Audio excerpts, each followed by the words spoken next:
Welcome, students. This is Alan Bors at the Anthropology Lab at Kenai Peninsula College. This is the second part of the lecture on traditional Dena'ina social organization and political organization. The first part, the first part is identified as Social Organization 1. I'll save this one as Social Organization 2, so to make sense of it all, you should watch 1 before 2. And we're picking this up midway in the PowerPoint. We had talked in the previous slide and others about daily life and child rearing and child raising and marriage and those sorts of things. Now, the sort of the broader issues, we could say that there are a number of levels of social organization. Whether or not the people saw it exactly that way, it's not entirely clear, but I think they did. So first of all, there was the village with each individual house. So here's the house. You've seen this picture before. Got a lot of mileage out of that. So parents, their offspring, and likely his unmarried brothers. So an extended family living in one house. And of course this was fluid as people got married and formed other households. That would change. And the Nichilsh, where a village was composed of the Nichilsh, a number traditionally before European contact. They seem to be in size about 5-6 houses in a village, spread out, as we said, along several hundred meters, maybe a kilometer or two, usually along a fishing stream, but not always. So several households linked by the fact that the males tended to be of the same clan. So we described that avunculocal system at the start of the first lecture on social organization. And this set of people comprised the ukilka, or clan helpers. Numerous functions, but the main one being to supply labor for themselves for fishing in the complex fishing strategy that the Dena'ina developed. We haven't talked about that yet, but we will when we talk about subsistence and technology, using a weir, fishing, processing the fish, digging and maintaining the cold storage pits. So a very complex system, and the clan, among other things, functioned to provide labor for themselves for food. And that was organized by the Geshka. The Geshka was a chief. The Russians called that a toyon. That's a general term for chief. Not just the Dena'ina Geshka. They called all chiefs, the Aleut or Lutig and others, toyons. But the Geshka would be the proper term for the Dena'ina chief. And we'll talk more about him or her in a few slides. Then, broadly speaking, there were bands, and we talked about this in the first lecture. So the bands corresponded to geographic territory. This is the emic view. How they would organize themselves would be in these larger bands. For example, the Katnuhitana would be the Kenai Dena'ina, and it comprised the Kenai and Kasilof River areas, most of the Kenai Peninsula. But the Angedatnu would be the Seldovia band, a different band, and there's, I forget the number now, but there's 15-20 different bands throughout Dena'ina territory, and people would identify with those. But also there would be a lot of interaction between the bands. People would travel on the extensive trail systems to visit not just people of their villages of their own band, but other villages as well, including travel across Cook Inlet. Very common, dangerous by today's standards, dangerous by any standards, but they would travel. And here's a trail. This is a remnant of a trail that goes back into the 1800s, probably. And the trail system would be lacing throughout Dena'ina territory. Many of the trails were winter trails. And we talked about the winter trails earlier. Much of the travel was done in winter because winter was the time when you weren't fishing and you had the food stored, and it was easier to travel in the winter. As I pointed out earlier, the landscape changes in winter. Now the bogs and sloughs and wet areas that are pretty much impassable in the summer are frozen, so travel by snowshoe is possible, and the Dena'ina territory was interlaced with these winter trails. The Osgood reports that the Dena'ina had social classes and a kind of stratification or incipient stratification. So he reports this. He seems to be the only one that really emphasizes it. So we'll just say what he said and reserve judgment as to just how strong these classes were. So he called the top class nobles, which would be comprised of the Geshka. He describes as the oldest and richest in the village. Rich would be not necessarily in terms of accumulated wealth as much as proven access to wealth in terms of furs and other types of things that the Dena'ina would value. The Geshka was elected, that is chosen. It wasn't a formal election. They didn't get together and cast ballots, but it was a recognized position. And it could be male or female, and it's an important point to make. A wealthy male Geshka, Osgood reports, were permitted several wives. And women, as I said, could be Geshka. And the position of the Geshka was primarily to redistribute food. So we'll emphasize that point when we talk about the food storage pits, the Eslinto, the underground cold storage pits. But the function of the Geshka, among numerous other things, was to assure the fair and equitable distribution of food. Here's a picture on the right of Stephen Stepanka, taken in the early 1900s. He would have been a Geshka at what became Stepanka's village. The position of the Geshka, as Jim Fall has noted in your reading, was accentuated during the fur trade. So particularly during the Russian fur trade and later fur trades, the Geshka became the middleman between the gatherers, the Ukilka, and the Russian traders. Furs going to the traders, trade goods going to the Geshka then passing them on to his Ukilka in return for more furs. So that position was accentuated, and we'll talk about that more when we talk about the early Russian era in Cook Inlet.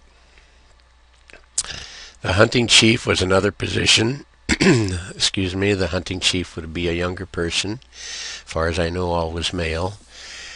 And that person would organize certain kinds of hunts, particularly hunts that went up into the mountains for, say, caribou or sheep, and would be a skilled person, good judgment, knowing the proper respect, knowing the proper techniques.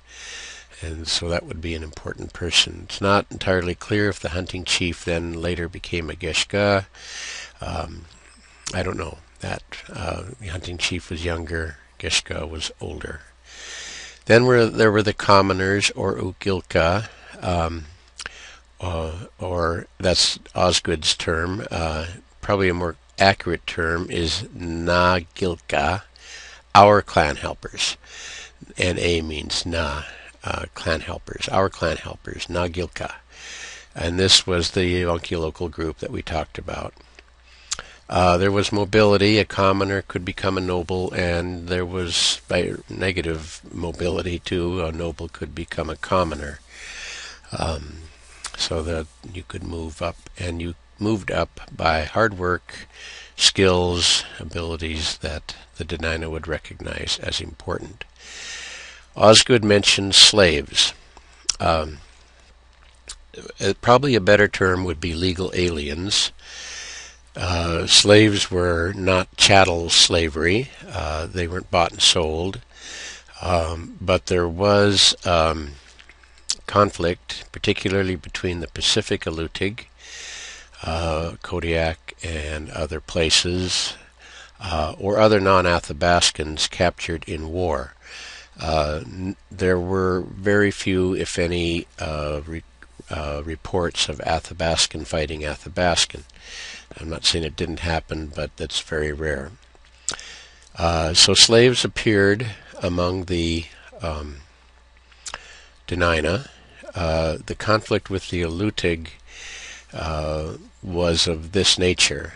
The Alutiiq did not have access to high-quality furs that the Dena'ina did, and because it isn't cold enough. The colder the area, the colder the territory, the thicker the fur, the better the fur, and the diversity of animals, fur bearers, is much greater in interior parts of the Kenai Peninsula, Susitna area, and other interior places further north. So the Alutiiq desired those furs for survival and just for clothing primarily. But the Athabascan, the Dena'ina in this case, there was nothing the Alutiiq had that the Dena'ina needed. So many of the attacks were of the nature of the Alutiiq attacking Dena'ina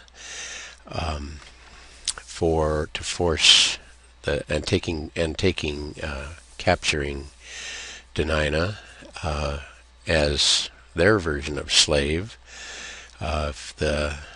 If they wanted, and that was to force the Dena'ina to trade with them. They give them their slaves back if the Dena'ina traded with them.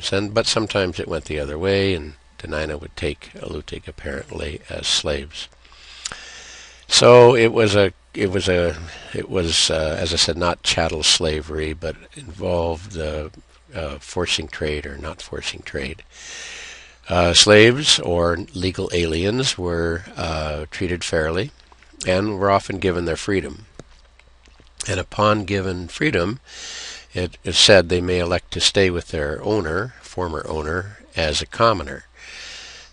So this is a reflection of why that term slavery, which usually has the connotation of bad treatment, is probably not the best term. Legal alien is one I would prefer.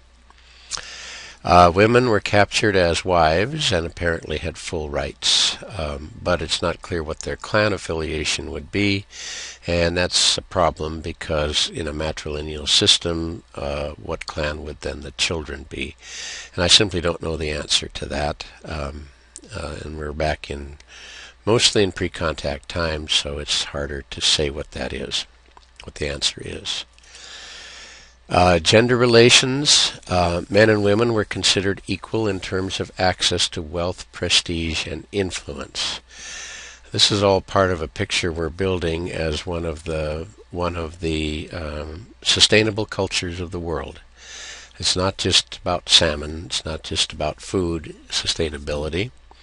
It's about a system that is stable. So equal access to wealth, prestige, and influence. So women or men could be Geshka, women could be shaman, dreamers, sky readers, prophets, or pursue Echeltani. All of these avenues of roles were accessible to men and women, and that's a reflection of the gender equity that seems to have been present in traditional Dena'ina society. Historically, however, most of the positions of leadership, the Geshka and certainly the hunting chief, were held by males. So if that may be cultural change, I don't know, or it may be that women had, in theory, access to becoming a Geshka, but in fact weren't. I don't know the answer to that, but women were highly recognized in Dena'ina society. Partnerships, then. We've been talking about alliances and partnerships, and there were two that were institutionalized, the Slocan and the Selden. The Slocan partnership was established between Geshka of opposite moieties, representing different villages. So, in other words, each Geshka of a village had a partner Geshka at another village. That partnership was sealed with a potlatch, a very important ceremony that had various versions or gifts and was a lifelong partnership. And the relationship involved sexual access to one another's wives. And this would be the only case where sexual relations were between members of the same moiety. It's common in cultures where the leaders, in this case the higher status people, operate by different rules and than the commoners, than the others. And this was reported to Osgood, and Osgood reports it. I don't know how pervasive that was, but it reflects this lifelong relationship. As we'll talk about when we talk about subsistence, one of the features of the Geshka partnership was that if something were to happen to the food stored by a village, the partner Geshka could appeal to his partner to divert some of the resources of the partner village to the village in need. And they would do that, of course, because someday that the need might go the other way. So if a wolverine got into the food, or a bear, or more likely bacteria, there would be a way to shunt resources from one area to another to assure survival. And this is a social mechanism of survival, and this partnership seemed to function in this way. So a very important way to maximize resources as they appeared through the storage, the cold storage pit system that was invented, as we said, archaeologically around 1000 A.D. The Selden relationship then was a partnership between two men or two women. It was lifelong, it was deep, mutual self-help.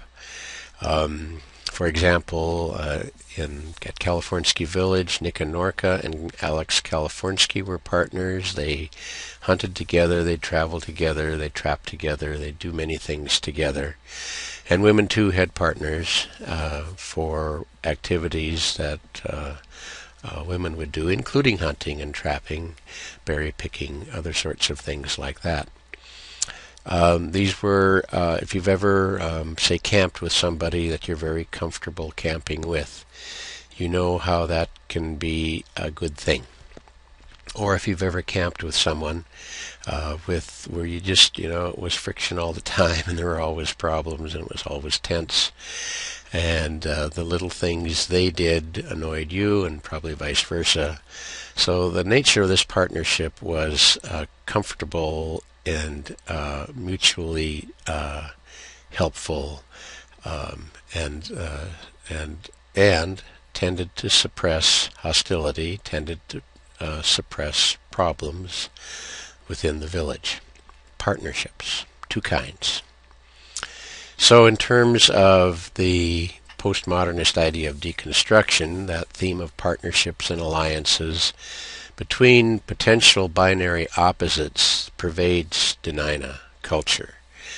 And the partnerships and exogamous marriage we talked about in the previous lecture to this one, that singular dual plurality, all of these things mitigate the issue of dominance of the opposite. In other words, the Geshka partnerships were a partnership among equals. The alliances between villages became equals. Individuals in the village to the Selden partnerships became one of equals, and so that tended to negate the problem of dominance of the opposite, because the opposite becomes your partner. Village-wise, chief-wise, or at a individual level. This probably was a feature of most Athabascan and, in fact, many hunting and gathering societies. So the Geshka, a little more about that. Here's a necklace the Geshka would wear, this beautiful dentalium necklace. This would have been historic because it has the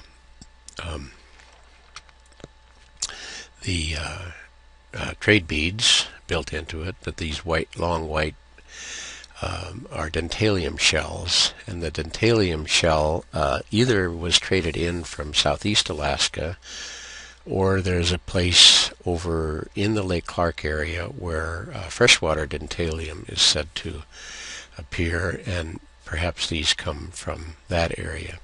Highly prized and woven or built into these symbols of Geshka well. So this is a high status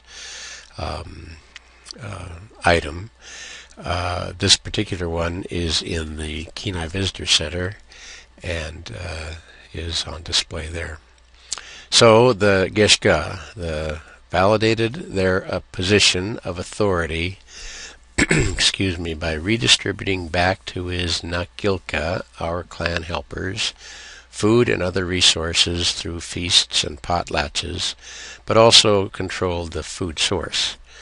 They, as I said, could divert food resources to a partner Geshka, who would redistribute back to his Nakilka. So this was a very functional position. They essentially oversaw food production and food distribution, institutionalizing survival by shunting resources from one village to another if need be. The Geshka seldom left the village, it was said. They would make rounds looking after people. Remember, the Geshka was an older person, man or woman, was the person to make sure everything was going well. The Geshka also resolved village disputes through mediation, perhaps arbitration. But as a mediator, his or her services would be important. Of course, disputes arise, and to have someone wise mediate that dispute would contribute to village harmony. Apparently, sometimes arbitration, that is, okay, they can't agree, so the Geshka will say, this is the way it's going to be. So let's talk about the end of life. We talked about birth and child rearing in the previous lecture.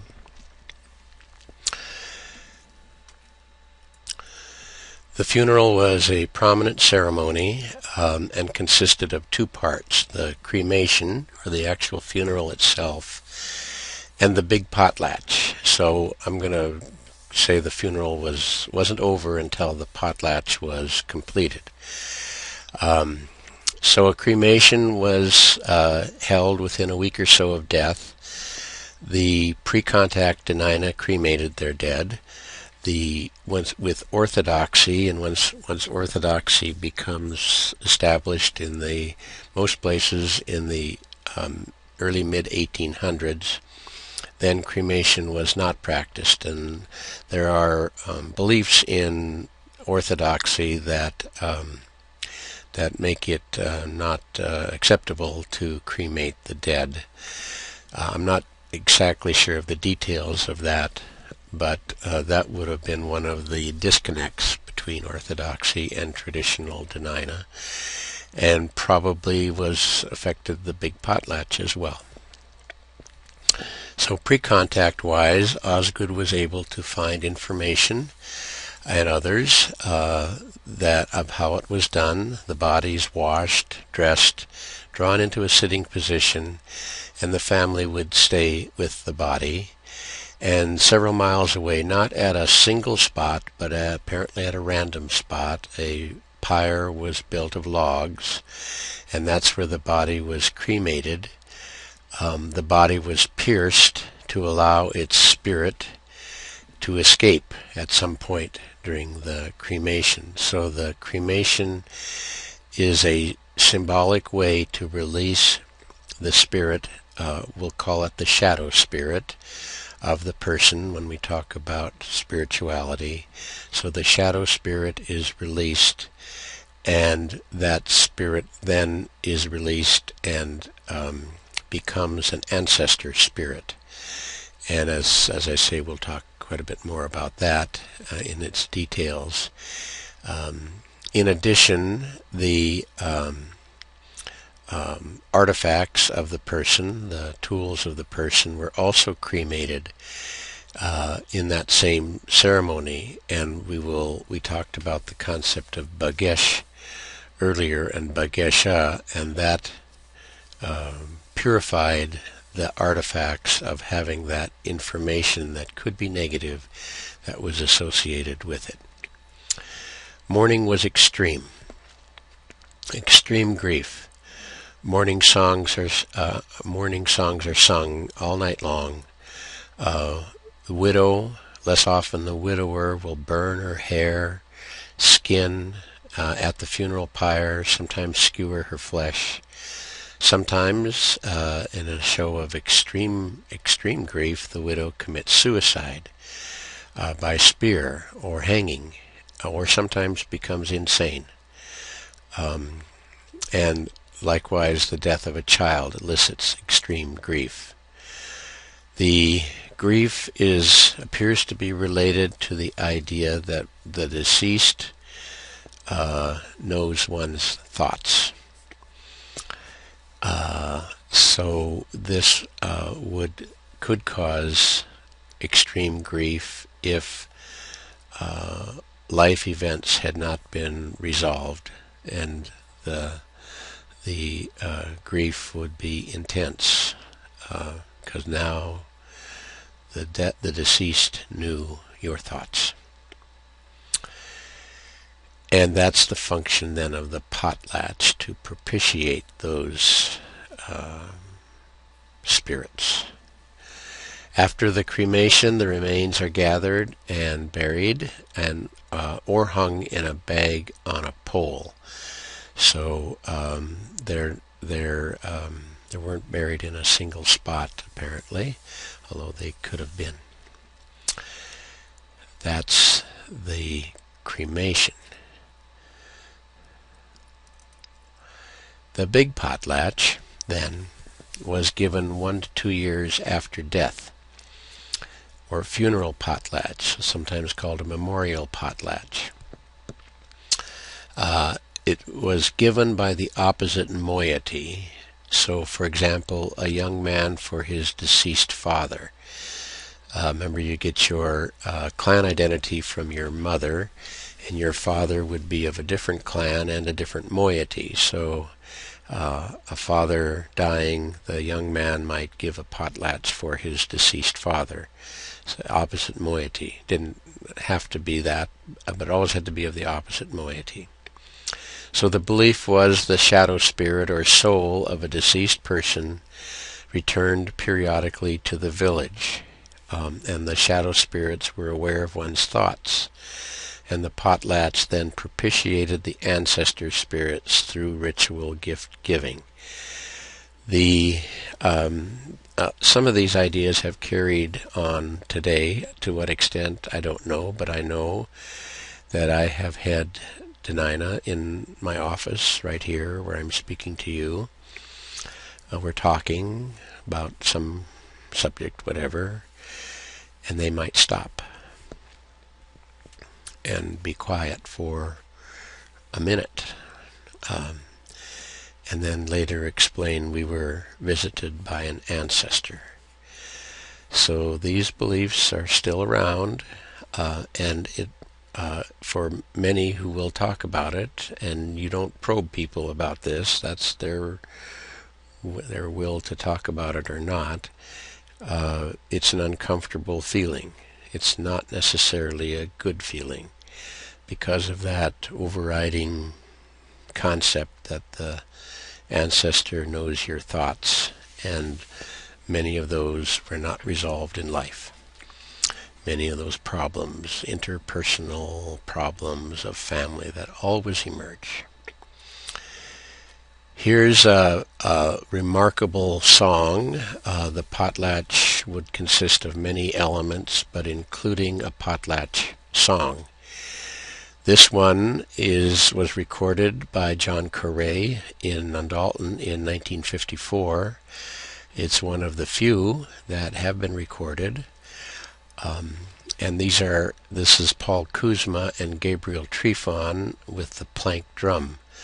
So this is the traditional plank drum of the Dena'ina, and you'll hear it beating here in a moment. And this recording was actually made as the men were practicing the potlatch song. So this is not the actual event, but they are practicing, and you'll hear the very traditional, the call leader, and I believe the call leader is Gabriel Trifon in this case, singing sort of a theme of the song, and then the men will join in, and you'll hear how that goes. I won't play the whole thing, but I'll play a big part of it.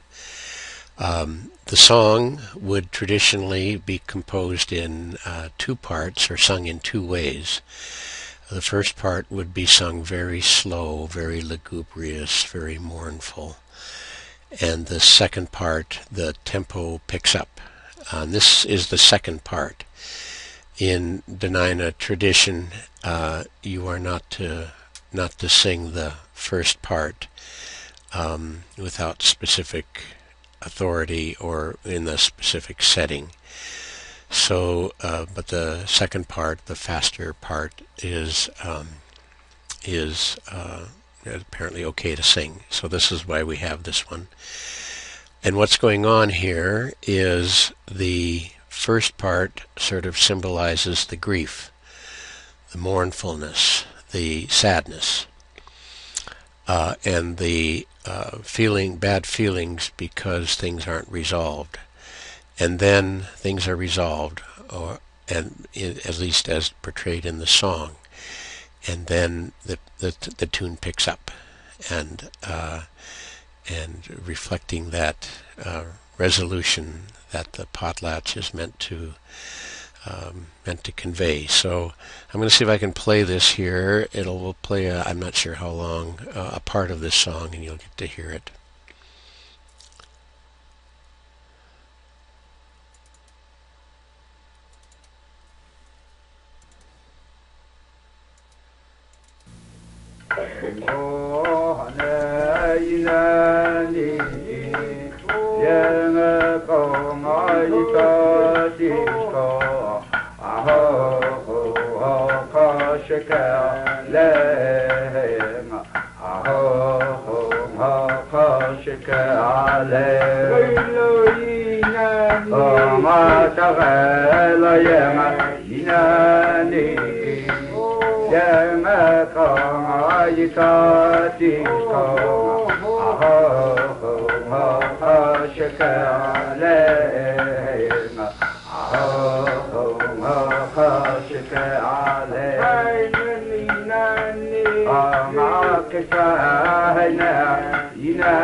Okay, and we thank Paul Kuzma, Gabriel Trifon, and the other men for allowing themselves to be recorded, and for John Corray, the teacher at Nundalton, to have recorded that.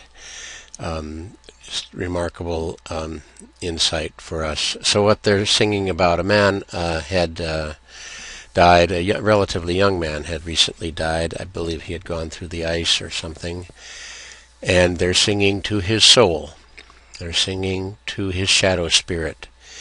And they're taking him around inland Dena'ina territory, taking him in a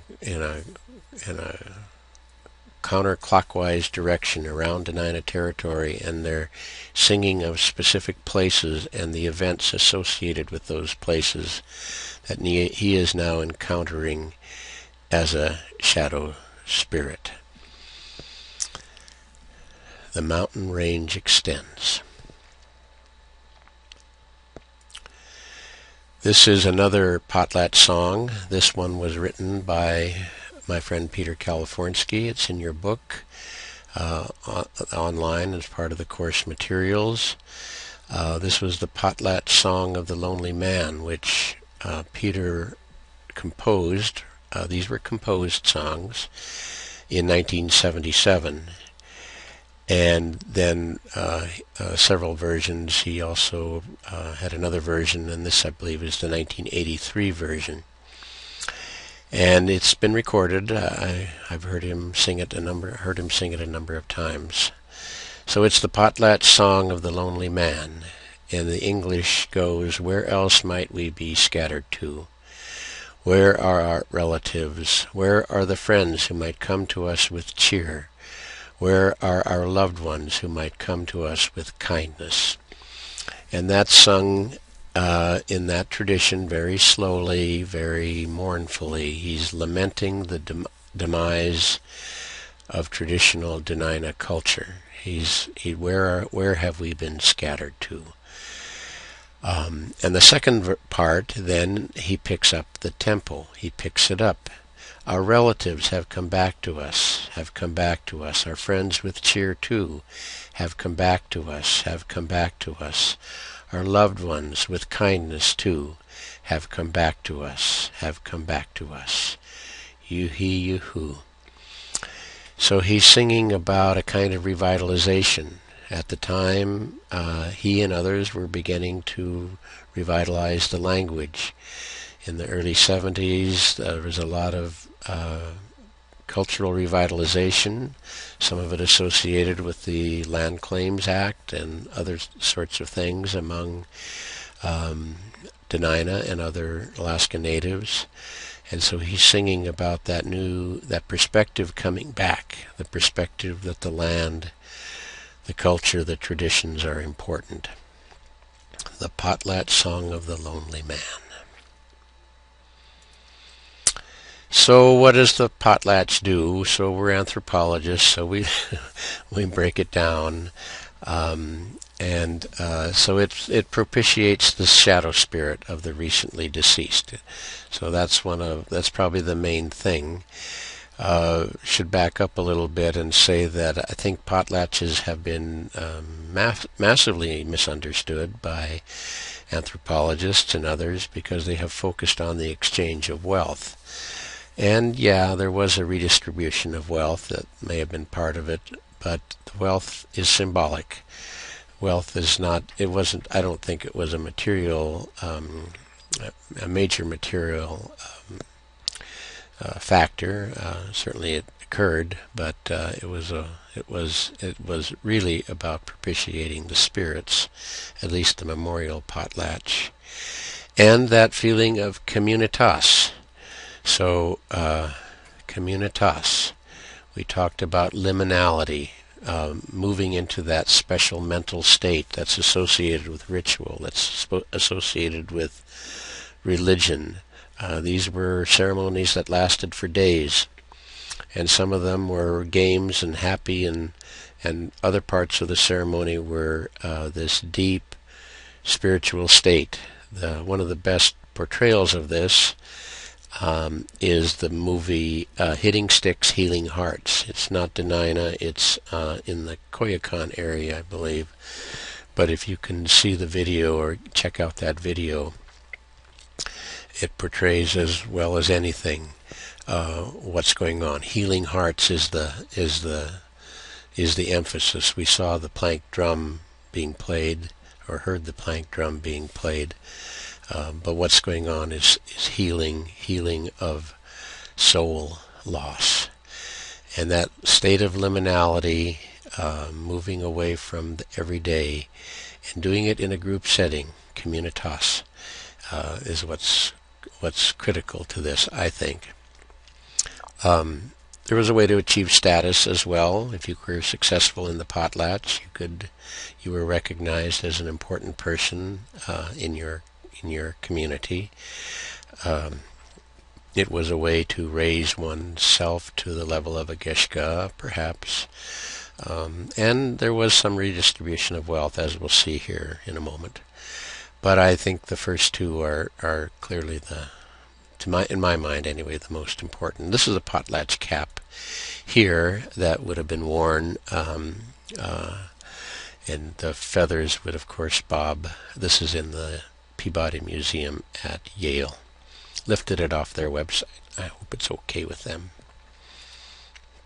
So let's talk about the ceremony. So Osgood has a number of versions. This is the Kenai variation. There's a Kachemak Bay variation we'll see on the next slide. I believe he had an Iliamna variation as well. So like what? Like Christmas. All of you listening to this, if we did an ethnography of how you do Christmas, it'd probably be a little different. Certainly in different religious settings, it's different. So the details we aren't to ask. So which is right? It's that what are the themes?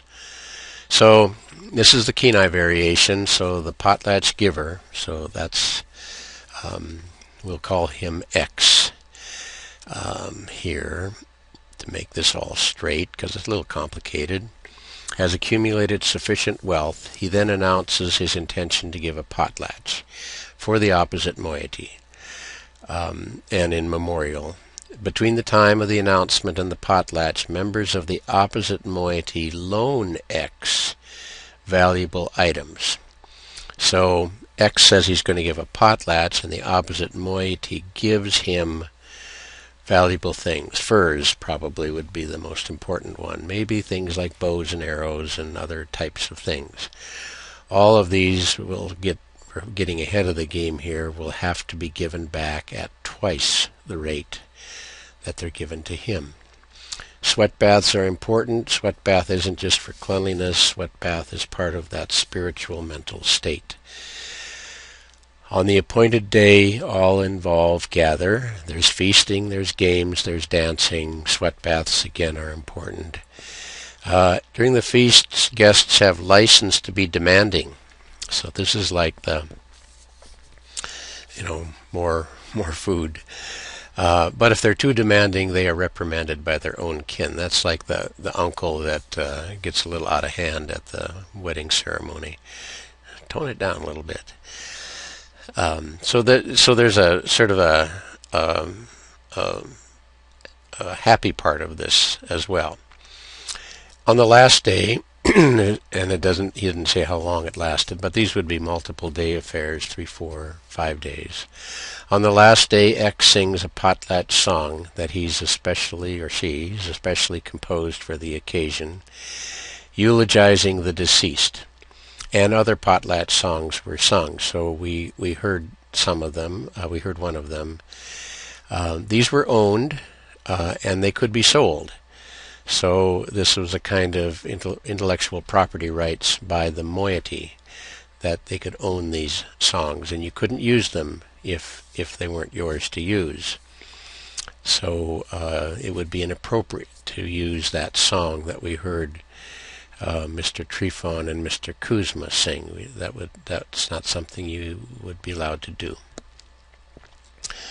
Then the material loaned by the opposite moiety is distributed by the potlatch giver by X to members of his moiety.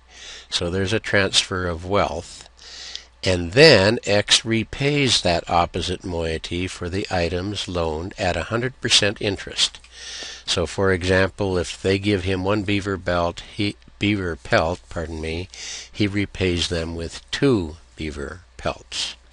And the mortuary workers are paid for their services. So there's a strategy here from a purely material item to give a successful potlatch.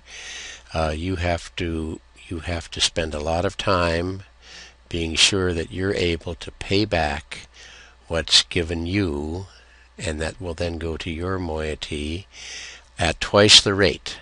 So that's why, part of the reason why it took a couple of years from the time to do a potlatch, you had to gather this wealth. So there was a redistribution of goods. The Kachemak Bay version is on page 149 of Osgood. When the potlatch giver decides to give a potlatch, he informs the Geshka, and that's announced. The invited men and wives gather at the house, in this case, and they're given an elaborate feast. After the feast, the women go home or look on. And this is the only place, I think, where there's that disparity between male and female roles. Young men sit on the side, old men on the other, the Geshka at the back of the house. So these weren't large houses, although there was a ceremonial house, but this would not involve more than about 20-30 people or so, if in fact they took place in the house. X makes a speech, including a eulogy. At the end, he invites those present to join in a potlatch.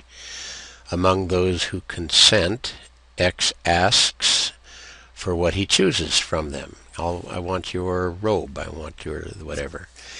If an individual does not have the requested item, he can borrow it from his Geshka. So that's why the Geshka is sometimes called the rich man. His Geshka wants them to be successful. And they're all piled in the center. Special songs are again sung. And the songs, I should have mentioned in the earlier slide, the songs have power. Songs are not just, entertainment. They are powerful statements. The songs have power in and of themselves. I'm not sure what's comparable in our culture. Something like perhaps the national Star-Spangled Banner, our national anthem. It's not just any song, and it's not to be sung just in any setting. It's sung in special settings, has a certain aura to it. But in this case, I think even more so, had a power. And the drummers then were paid performers. X's brother or Geshka pay those who helped at the funeral from the pile. The rest of the pile is distributed among the most needy, especially the old. And X, the potlatch giver, then goes to his cash and repays those who loaned him, again at 100% interest. So they put it all in the middle, and he goes back to his, and he repays them. If he can't repay them, he loses status. If he can repay them, he gains status. And it would be unusual for a person to give more than one or two potlatches. I think 4 is the maximum. You just couldn't do it because you couldn't. It's like it's accumulating that amount of wealth and then giving it away. So it's not materialist in the sense of accumulating wealth, but it's and keeping it for yourself, or should I say individualist, but it's accumulating wealth and then giving it away and getting a like amount of status in return. So in this case, following the game, someone from the opposite moiety then announces his intent to potlatch, and the whole process repeats, and it's said to last several weeks. I get the impression the Kachemak Bay version is a bit atypical. The previous Kenai version is probably more typical. So let's talk about dispute resolution, social order. The Geshka was an important part of this. He had influence, but not absolute authority. Mediation, sometimes arbitration. The position of the Geshka tended to be inherited. But that is, if it was a male Geshka, his son would become Geshka, but not always, and that may have been sort of a later phenomena. The position was legitimized by consensus. In other words, you could get rid of a Geshka if he was being arbitrary, capricious, not making good judgments. You could replace that person by consensus of the village. In addition, there was a little potlatch, which functioned differently from the memorial potlatch or big potlatch, and this was used to resolve disputes that the Geshka could not resolve. And the details aren't really that clear. but a potlatch would be given, and the potlatch winner, something like the earlier potlatches described, the potlatch winner would be the one who would it would be resolved in that person's favor. This is sometimes called the ordeal operator. That is, it's a ceremony or something where sort of people intuitively know the person who did wrong or did right. And you could, if you look through the way the potlatch is given, especially the Kachemak Bay version, you could set that person up for failure or success, depending on how much you gave them. So it may be just a mechanism to establish guilt or innocence. The little potlatch, way to resolve disputes. There were informal sanctions, as in all cultures: gossip, avoidance, shunning. There was a blood revenge among the Dena'ina, and that functioned this way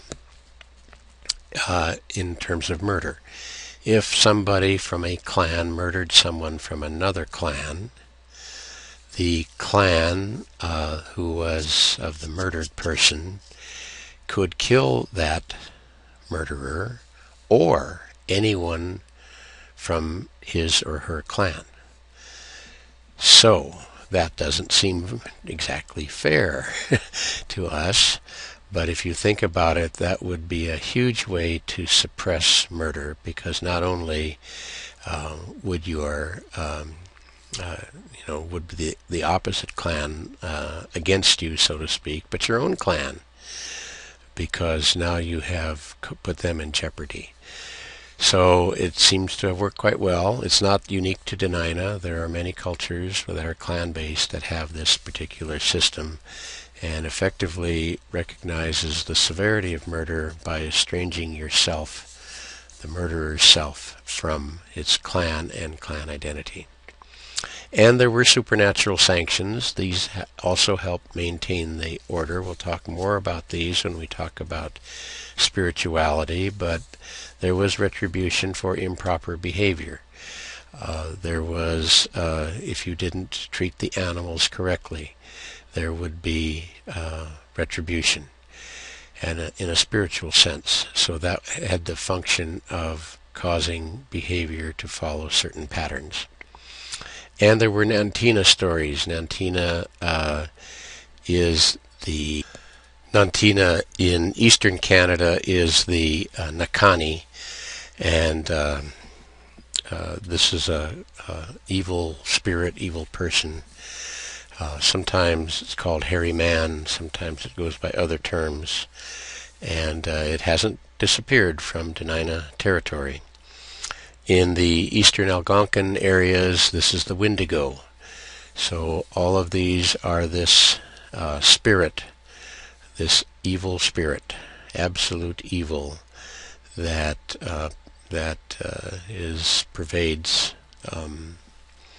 pervades the territories.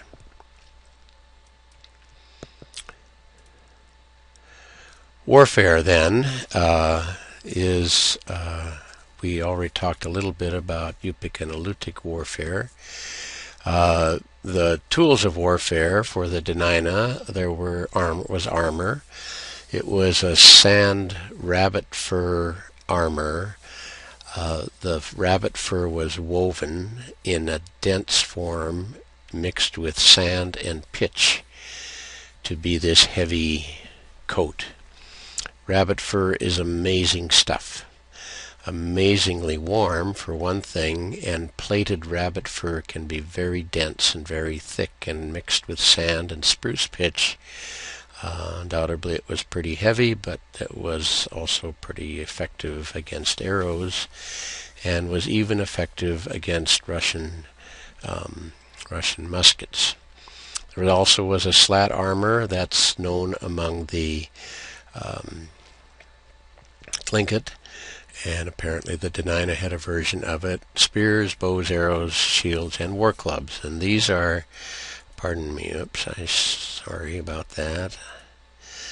I got pushed the wrong button here. These are two war clubs that are in European museums. They're antler. They were said to be soaked with oil to give them weight. This one has a tip, an obsidian tip. So this one, the tip is not there, is missing. So this would be very sharp, very heavy, and very balanced. We will see these again when we talk about the Battle of Kenai, where the Dena'ina defeated the Russian occupiers at the Fort St. Nicholas in Kenai, and this was the tool that overcame the muskets and the cannons of the Russians. So there was no warfare with other Athabascans that's been recorded. It was mainly with Yupik and Alutiiq. So as I said earlier, the Alutiiq needed fur resources of the subarctic, and the Dena'ina didn't need any of the resources of the maritime area. They had whales, they had seals, they had, at least the Cook Inlet version people did. So there was nothing that needed to come the other way. So the Alutiiq might steal Dena'ina women to force Dena'ina to trade. So the war stories reflect that. The war stories may be literal stories, or they may be symbolic stories, culture hero stories. There's a whole set of stories that Jim Carrey is working on. This is 2013.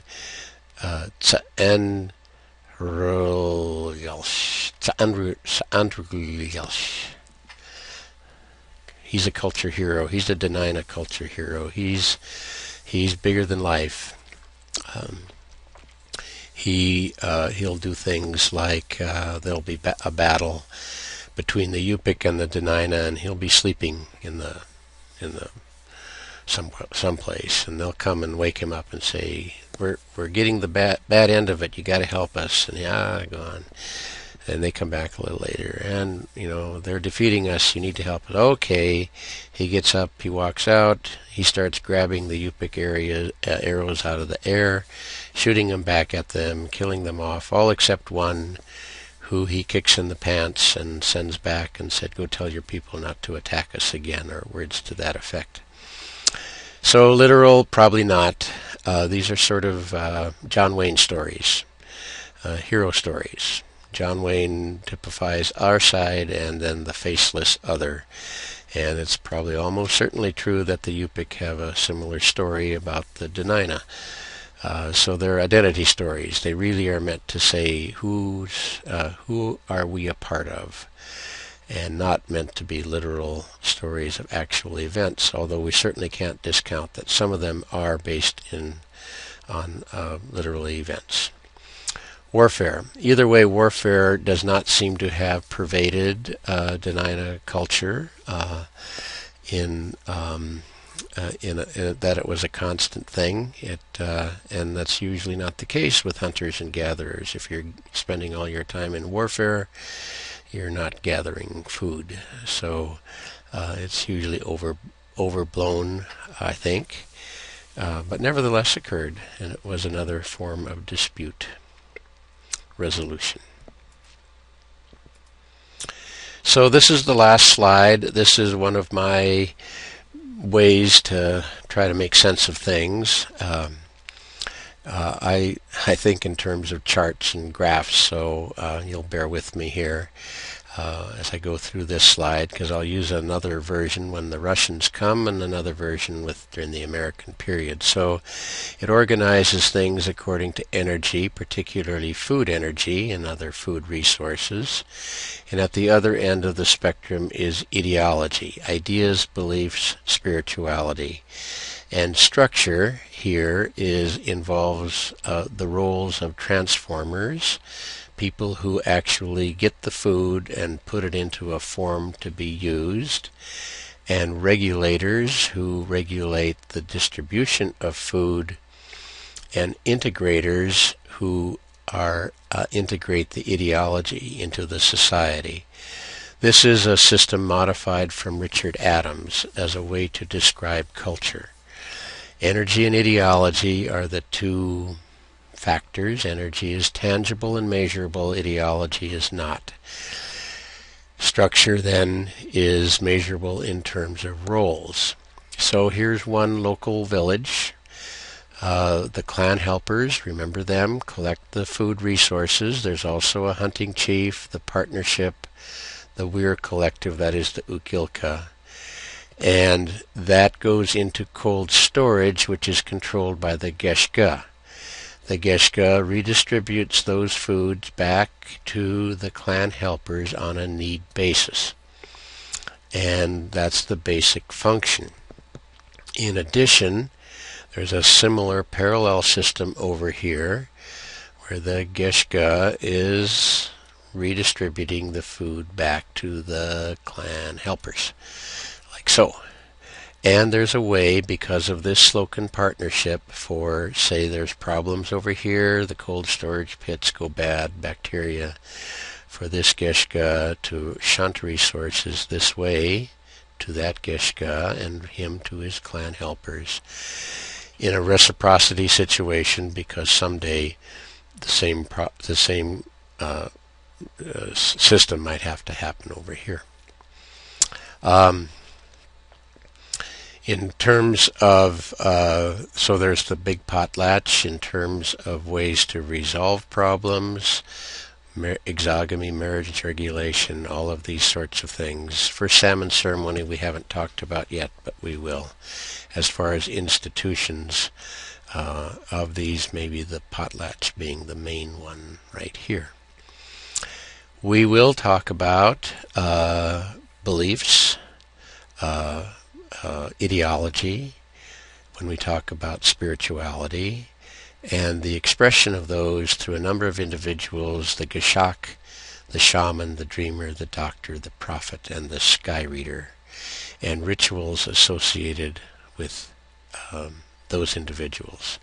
So we'll leave that for now, but just sort of build this picture that this is the Dena'ina traditional culture, one way to look at it from an Edic perspective. And we always want to remember that the fundamental unit of culture is the emic perspective, the way people participate in it. So that's the second part of social organization. Thank you for listening, and I hope the rest of your day is wonderful.